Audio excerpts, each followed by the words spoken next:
key influences impacting on sales.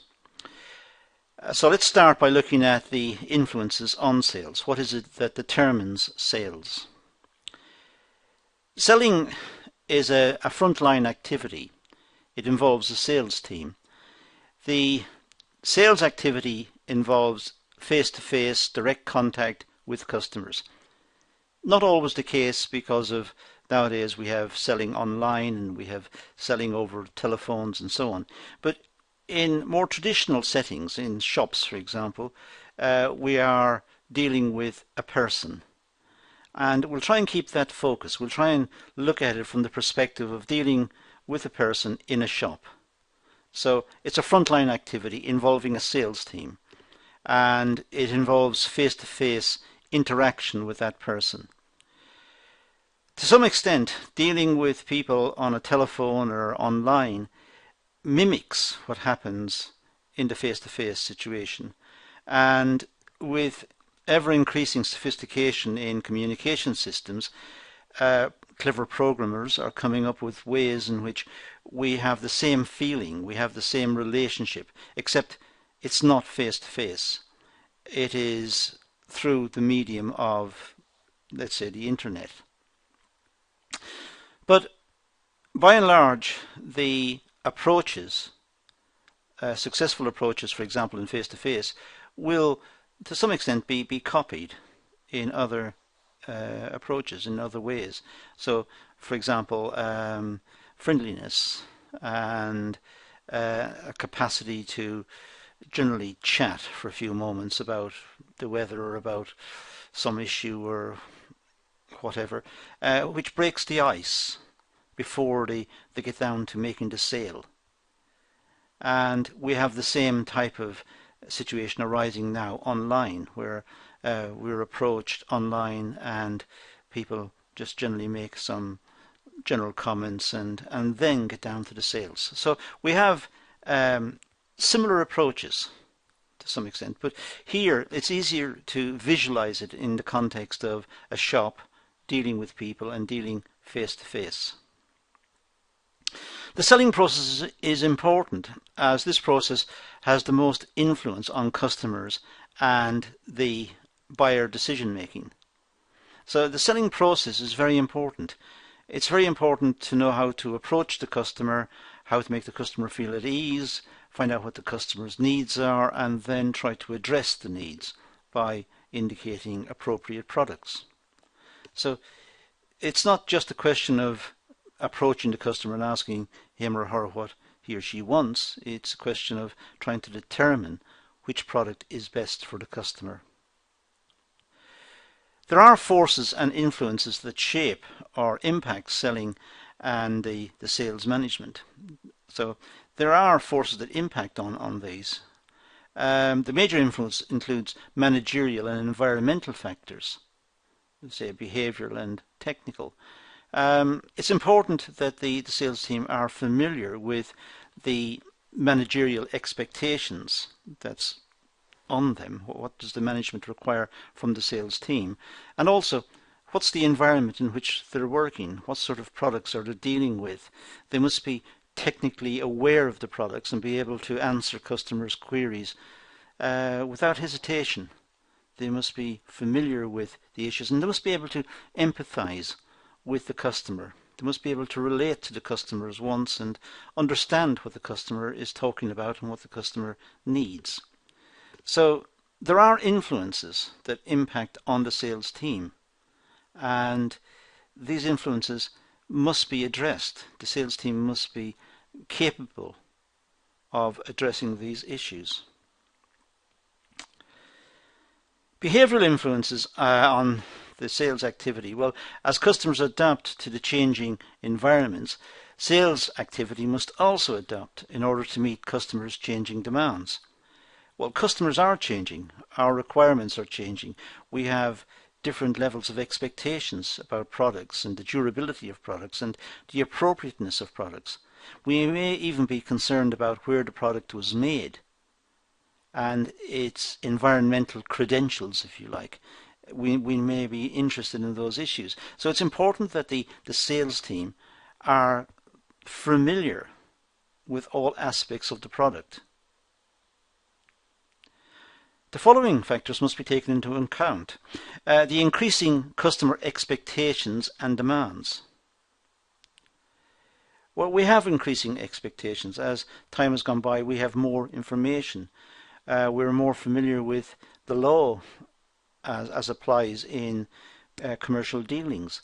We're more familiar with the environmental impact that products make. We have customers' rights, and so we have increasing expectations about the product, and we want value for money. So it's important that the sales team are aware of this, and that the customer not just gets the product that he or she wants, that's most appropriate, but the customer must also feel that they've had a good deal. And customers' perceptions of the buyer-seller negotiation, they must understand what the negotiations are, they must understand what's been said, they must understand at the end, at the conclusion, at the point of sale, that they feel satisfied, that they've had a good deal, a bargain, as I said earlier. There is expanding buyer power. There's more information available for buyers. The information is in consumer magazines, in online blogs, and there's more information about retailers and good experiences and bad experiences. So with an increasing amount of information available, the onus is on the sales team to be able to present a good case for the product and for the sale. The onus is on the sales team to be able to answer the questions, make the customers feel at ease, and enable the sale to take place. There's also issues, and it may sound vague, but issues like globalization are important. Where was it made? And if it goes wrong, what after-sales service is available locally? Or will this product have to go halfway around the world to be fixed if it goes wrong? These issues need to be addressed. And also, in the context of globalization, how was it produced overseas? What were the working conditions like in the factories, and were people exploited as a consequence of making the product? So it's important that there is clear information on the part of the sales team and be able to answer these questions. Now, increasing customers' expectations and demands. Well, the increasing needs of customers and their expectations poses challenges for the sales team and negotiations. Customers' expectations are ever increasing. They want products which are good value for money, that they're durable, they're fashionable, they are presentable, and they will do the job specifically and do it well. Customer expectations are fueled by even better products and better quality. Customers' expectations keep rising once their needs have been met. So once customers have had experience of a product, and they've had good experiences of the product, however, once that has happened, their expectations will increase. They'll want even more the next time. They'll expect the product to have been improved. So if someone has a vacuum cleaner which worked really well, but now they think it's time to have a new one, they'll expect the new vacuum cleaner to work even better. And that applies to virtually all products. When we have a car, we're happy with the car. But when we go to trade it in, we expect the new car to be even better. To have more functionality, more gadgets, more durability, better fuel economy and better performance. We expect a lot. And expectations are ever increasing. As organizations grow, they must set new standards of excellence. This has an impact on salespeople as they must plan for product quality, value and customer services, continuous improvements in quality standards. The drive for quality is now fairly well established within the managerial psyche. Managers now place more emphasis on the need for quality products. And customers know this, and customers expect the next generation of product to be a better quality than the previous one, as I just said earlier. But this means that the sales team needs to be able to communicate this and be able to demonstrate what they mean by better quality. Not just simply saying it. There must have some support, some evidence, and then perhaps some videos of the appliance working, or the product doing the job, or some testimonials from past customers who bought the new product and were extremely satisfied with it.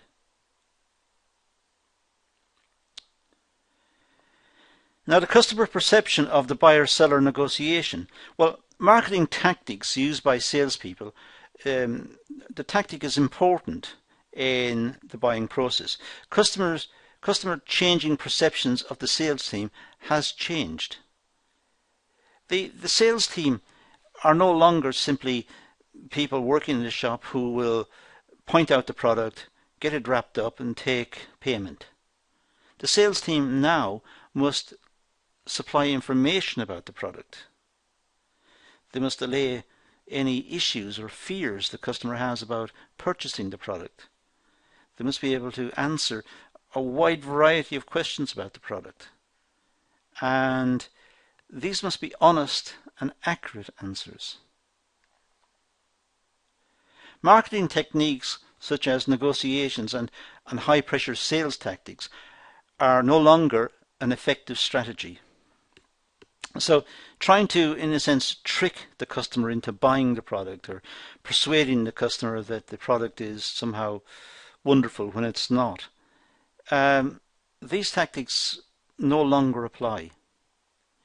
Customers have rights. Customers have information. They may have researched the product before they enter the shop. They're familiar with the downsides as well as the upsides of the product.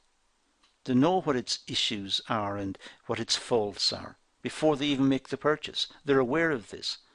What they want to know is, in terms of overall quality of the product, what support is available, what's the price of the product, what discounts are available. They want to be able to speak to someone, a fellow human being, and get honest answers. Customers prefer the option to choose and to be allowed to make their own decisions in the buying process. They don't want the sales team to say, this is the product, in a sense, you must have this one. They may say, no, we don't want that particular model, we want a model which is less than that one because we don't have the demand for this product. We'll never use all that functionality, we just want quite a basic product. Or we want extra functionality in this area, or we don't like the style of that product. Could we have one that looks a bit different? And given that the customers are the people who are going to hand over cash or money or resources, and who have had to work perhaps to get that cash or that money or the resource to buy the product, they are the ones who have the right to say what the product should be. And they don't want to be talked into buying the next one up, or they don't want to be talked into buying insurance for the product, perhaps that's unnecessary. They have already perhaps have statutory rights. So why buy extra insurance? So it's important that the customers are listened to. Forceful sales tactics and negotiations are a deterrent. The sales team need to adopt appropriate strategies that will develop a better relationship between the seller and the buyer. Not trying to force the sale and make people feel the need to buy this product. It's important that the people buy the product in a sense, voluntarily. They want to buy it because it satisfies their need. They don't want to be talked into this. They don't want to be persuaded that they need the product, and then to buy the product and to take it home and to realize later that in fact they didn't need it, or they didn't need that particular specification. It's too sophisticated. They needed something less, perhaps. So forceful sales tactics can be counterproductive. It can be a mark against the organization. The expanding buyer power. Well, the power of buyers has had a profound impact on sales and sales management. The sales team must be able to meet the changing demands of these key players in the market.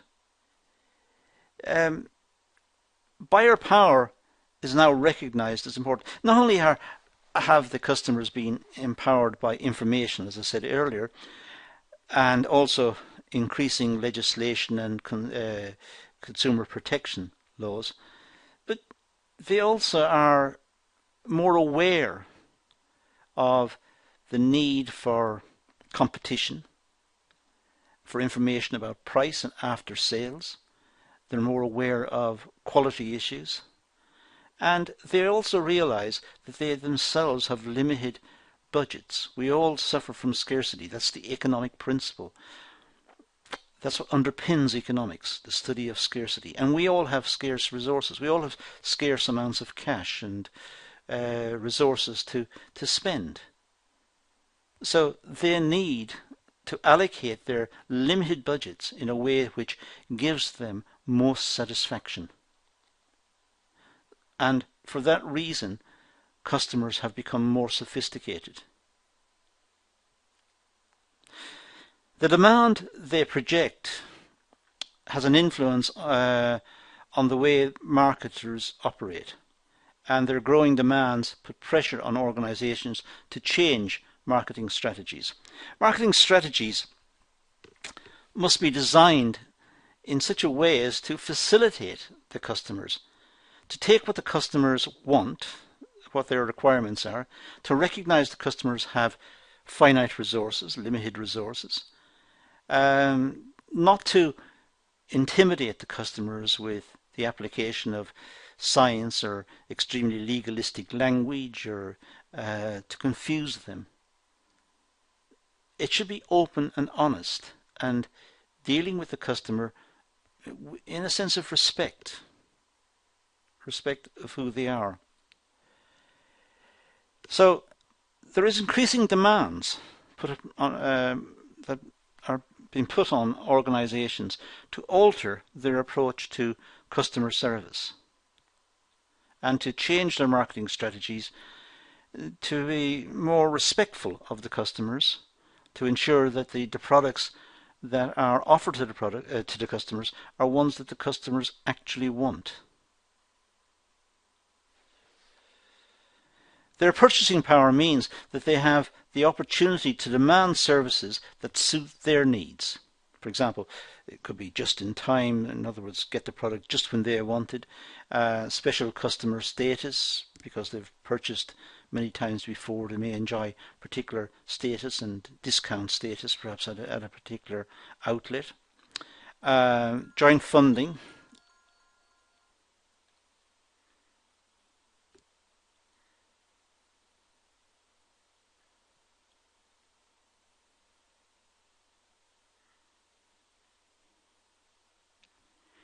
The expanding buyer power. The buyers have had a profound effect on sales and sales management. The power of the buyers has increased immensely over the years. Buyers are more aware of the fact that they have limited budgets and they must try to maximize the benefits they get from their expenditures. And there's also an increasing amount of information available to buyers, so that they have more capacity to read up about the product and understand the product before they actually make the purchase. And the sales team must try and meet the changing demands that the the customers have. And the sales team must keep up to date with what's been said about the product, the sources of the information, and the competitiveness of the product, the price of the product. The demand that the customers project has an influence on the way that the marketers operate. And their growing demands put pressure on organizations to change their marketing strategies. So the marketing strategies are not constant. They're not as they were in the proverbial old days. Marketing strategies now must recognize the customers as sophisticated individuals who have an awareness about the product, about their own requirements, and about what's available in the market in general. So the onus is on the marketing team to facilitate the purchase, to answer questions, and to try and guide the purchaser to get the product that they want, even if the product they want is not the top of the line, most expensive one.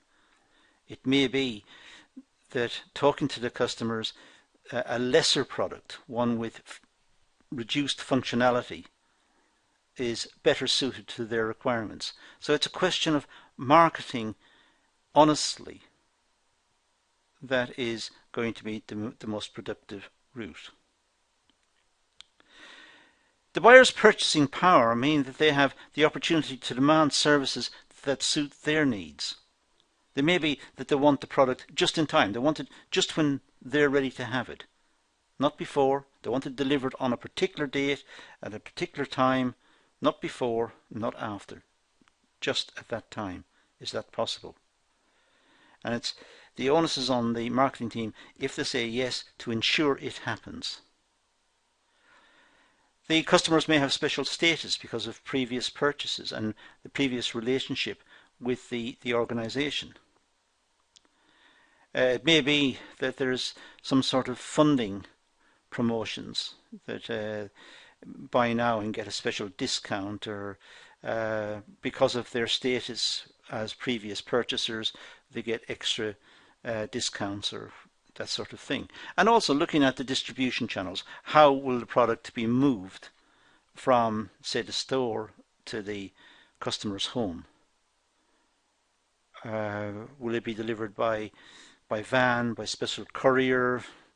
When will it arrive? And what can the person expect from the distribution? And also we have globalization. Now this may seem somewhat irrelevant in the context of what we're talking about, and seem somewhat too generalized.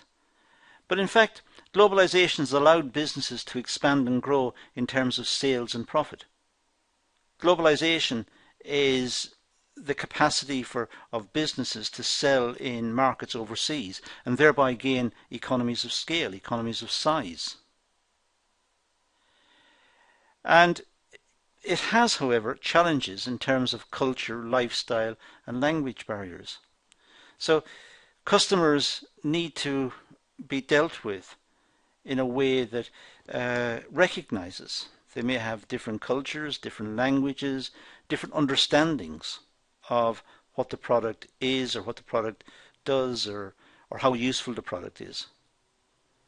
So the onus is again on the sales team to try and meet the customers on their terms, meet the customers, understand the cultural differences, understand the languages, and try and get sales through recognizing the differences.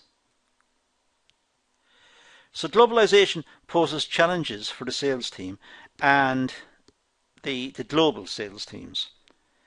There needs to be better coordination and cooperation in cases where the company may operate on a global scale. If it does operate on a global scale, then extra training is required for the staff and extra facilities are needed to accommodate differences across national boundaries. Sales teams need to take into account that globalization requires different terms of sale, different technical support perhaps, pricing and product customization, all of which will be a reflection of the different approaches to buying and selling in different countries. There has been quite a lot of debate, for example in the UK, about contacting companies for, let's say, after sales services, only to be routed through to a call centre in a different country. And then they are dealing with personnel in the other country who do not understand, let's say, UK culture. They do not understand language and the nuances of the language. So it's very difficult for the UK customers to get satisfaction. They want to deal with somebody who understands them. Now that's an issue of training, and if the company wishes to engage in globalization support and globalized selling, they must accommodate different types of customers and accommodate them precisely. Influences on sales. Well, the technical influences. Technology plays an important role. Technical advances require the sales force to adopt and integrate technology into their sales activity. It's often the case that salespeople will access databases during the course of negotiations or discussions with customers. They'll access the database and find out what's in stock and where it's in stock and the delivery date, the prices, up-to-date prices, and so on. Now, in the past, prior to the advent in this type of very fast response technology, the sales team would have to work with perhaps out-of-date information which was published, let's say, once a week and come through to stores once a week and was held in a binder beside the till. Well, that's now going or gone. Now, sometimes customers can check themselves to see what is in stock. They can check the specifications of the product online, and they can then make the purchase online and go and pick it up from the shop. So they have completely bypassed the sales team because of technology. The following influences need to be considered. Salesforce automation. As I said earlier, increasingly people may purchase online, have it delivered online, pay for it online, and that's the first time they've seen the product. Or it could be that they buy it online, read about it online, read reviews about the product online, and then go and pick it up at a shop. It's pay and collect. Or it could be they go to the shop and go look at the product, physically look at the product, test the product, talk to the salesperson, and then make the purchase. But the chances are the purchase will be entered into a database which is no different to what would have happened had the person bought it at home. There are virtual sales offices, as I said. The virtual sales offices are just shops online, and many stores have this facility. But also many companies can now open their own virtual sales offices. The company that makes the product may also have outlets, online outlets, to sell the product. Electronic sales channels are important. How is the product portrayed online? Through major outlets like eBay or Alibaba, or perhaps it's major outlets through big producers, recognized producers who are advertising and marketing the product and doing part of the marketing work online. Salesforce automation. Well, the Salesforce automation are software tools which enable salespeople to efficiently carry out tasks. Information can be easily exchanged, such as invoices, purchases, delivery reports, and promotions. In fact, once the data is entered, the programming behind the scene can fill out various forms and get the whole sequence of delivery in train, get it all set up. So it's a very efficient way of making sales. Laptops, computers, mobile phones, fax. Well, fax is more or less in the past, but fax machines could be used. Email, advanced technical software. These help the sales team with tasks such as planning, recruitment, selection, evaluation of sales personnel. So the whole process of mechanization can go into training personnel for face-to-face dealings, but it could also present virtual shop fronts and make sales online as well. Technical developments allow for video conferencing, especially communicating to global sales teams and head offices. It's very important that sales teams are able to talk to each other and understand each other and have meetings so that they're able to coordinate their approaches within national boundaries and over national boundaries. That the product is seen consistently by customers.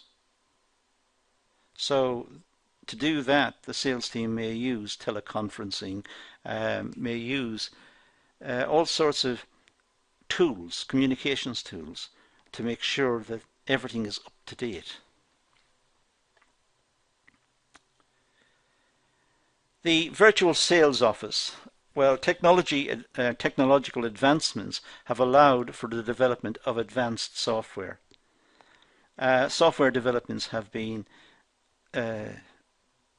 immense over the last probably 10-15 years and are increasingly complex and increasingly more sophisticated, which enables the sales forces to have up to the second, up to the minute information, but also are able to call in support and are able to give accurate information to the customer. Sometimes, as I said, the customers may be able to access that information directly themselves. Software has allowed for the development of virtual offices where salespeople can work from home or in remote locations and still keep in contact with head office and work as a team. It's ironic that many cities have traffic problems because people need to get to the office. They need to get to the office to sit at a desk, perhaps working on a computer terminal or on a PC or on a Mac or whatever, when they could have done it at home, saving the planet because less congestion, less pollution, saving traffic problems, and also being more efficient. They're not getting into the office tired. So why people still have this 9-to-5 mentality is difficult to say. It seems to be related to the need for management to control, and management seems to be obsessed by measuring inputs, the person's input, to make sure they're working 9-to-5. Perhaps it would be better if they moved towards measuring the person's output, because after all, it's the output that is important. The technique is cost effective, saves time and offers some employees job satisfaction.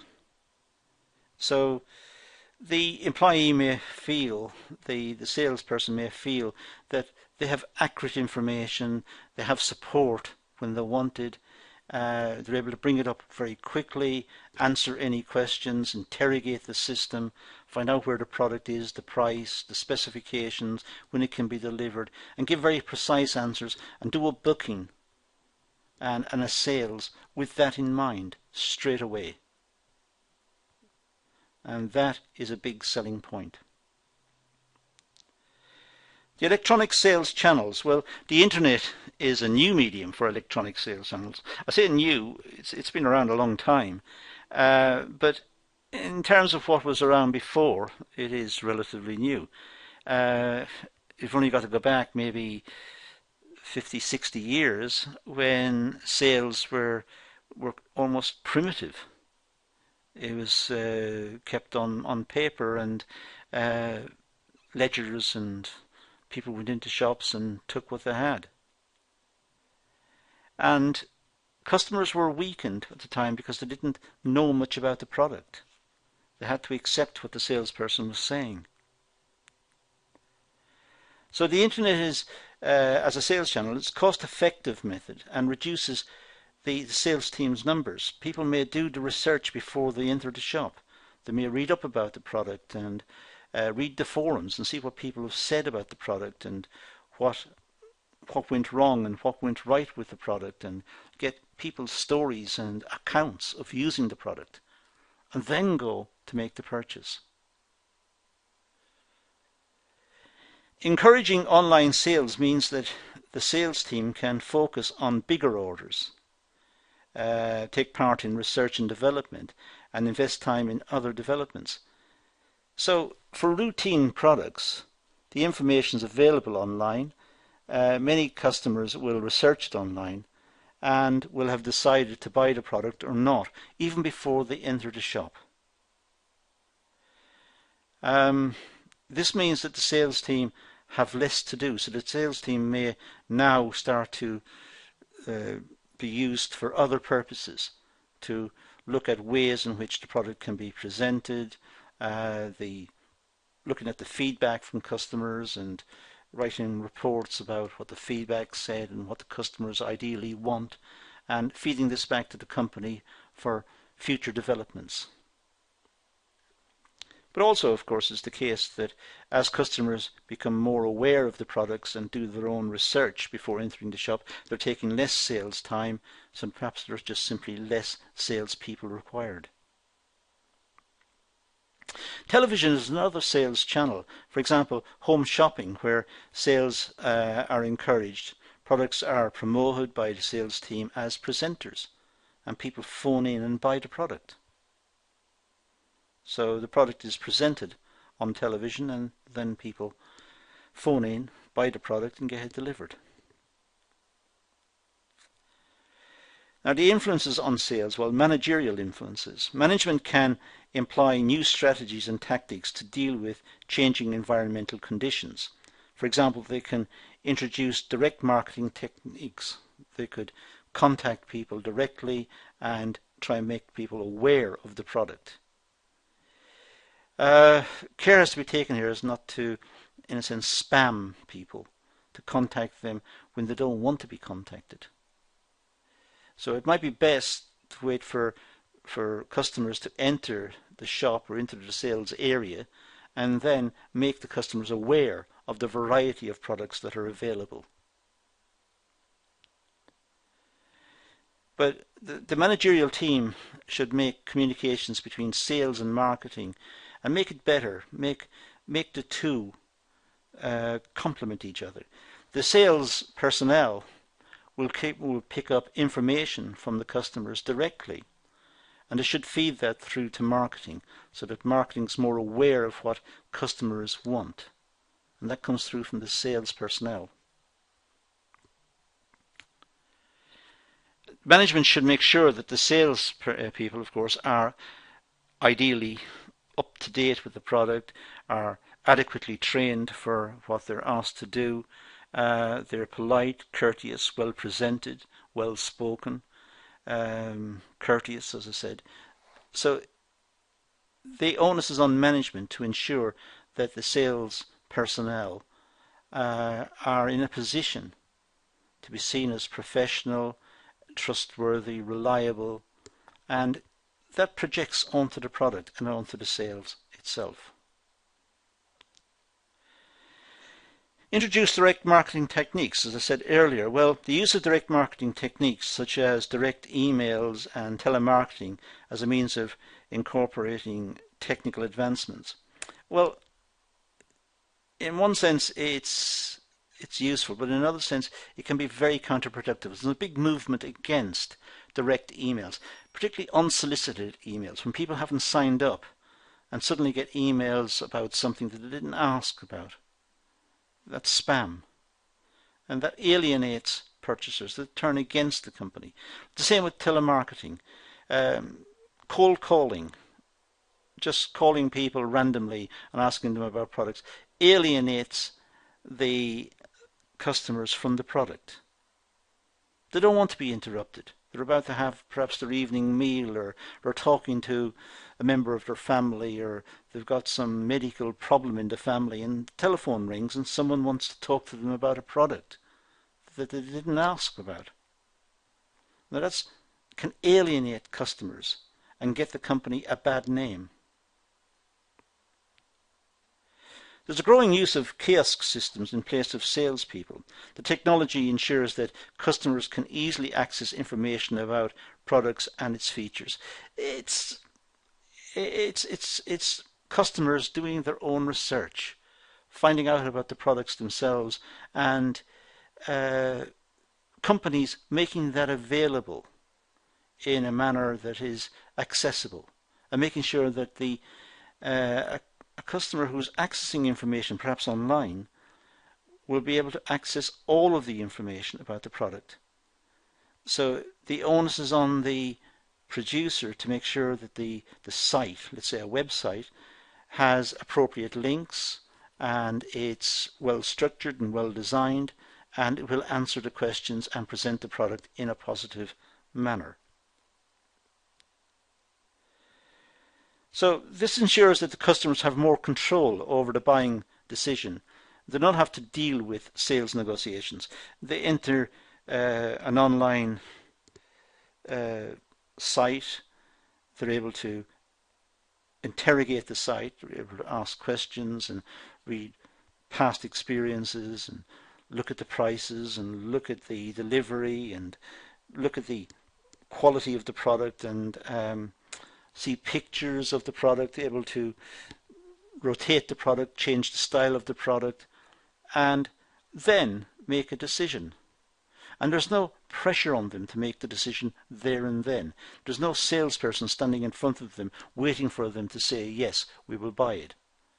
And there's no guilt if they just turn off the site and go and do something else. Whereas in a shop, they may think this person needs the commission.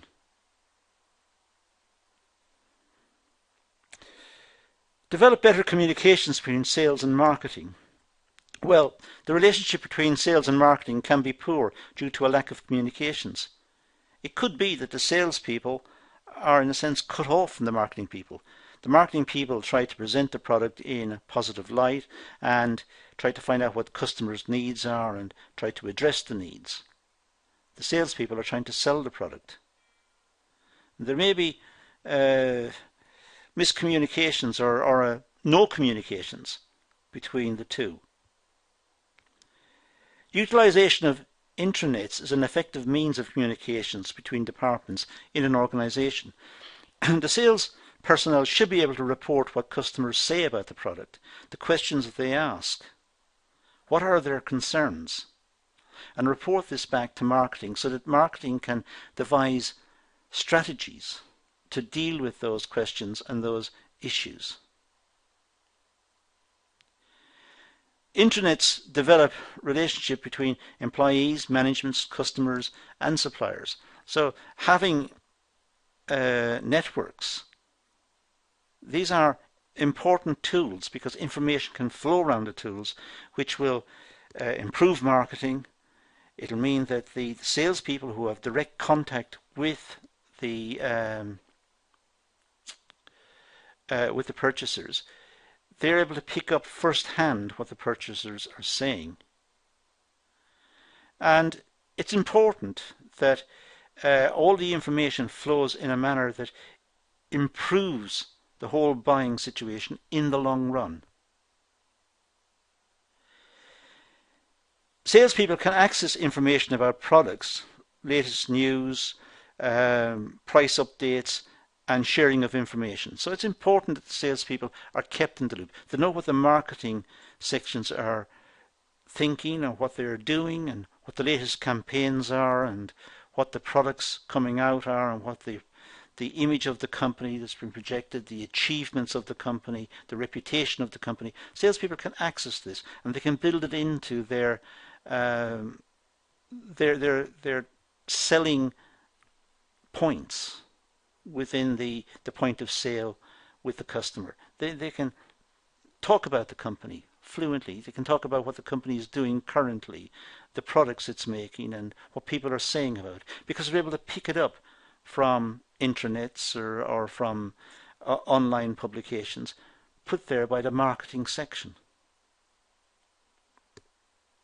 Develop better communications between sales and marketing. Well, the relationship between sales and marketing can be poor due to a lack of communications.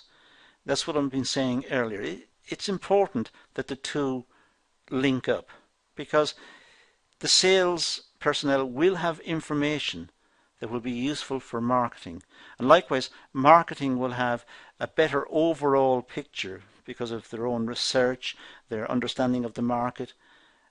They will be able to help the salespeople anticipate questions and answer the questions.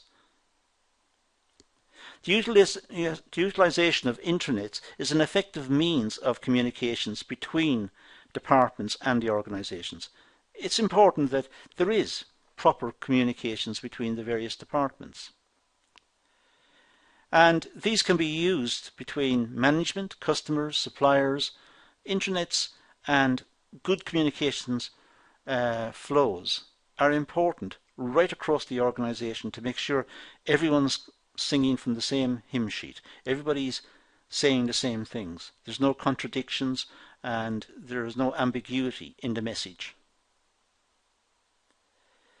And the salespeople can, of course, stay up to date. That's the point. Offering training and developing opportunities for salespeople. Well, salespeople need to take part in training and developing opportunities and continuous professional development. It's important that the salespeople are up to date with the product and with the latest selling tactics, the latest ways of dealing with customers and understanding the increasing sophistication of the customers and treating the customers with respect. It's important that these are reinforced through regular training events. It's important that salespeople are fully trained and have the right qualifications and training in the sales field. It's a professional activity. It's not just something that anyone can do. This is something that the salespeople have to be trained and trained effectively to be able to manage the situation in which they find themselves. They need to be able to adapt to changing needs and expectations of the customers. They need to be trained to be flexible. They need to be trained to listen, to understand, to empathize, and then find solutions that addresses the buyer's wants and needs. So these are some of the key influences impacting on sales. It's important to go back over this video, look ahead slowly and make your own notes and pad out your notes with some additional reading. It's an important area because essentially a lot of companies require salespeople to deal face-to-face with customers or to deal with customers as individuals and to treat them with respect, understand their needs, their requirements, and to address those in a way which gives satisfaction to the customers so the customers will become repeat buyers. But that's all I'm going to deal with in this one, so I'm going to leave it at that and say thank you for watching.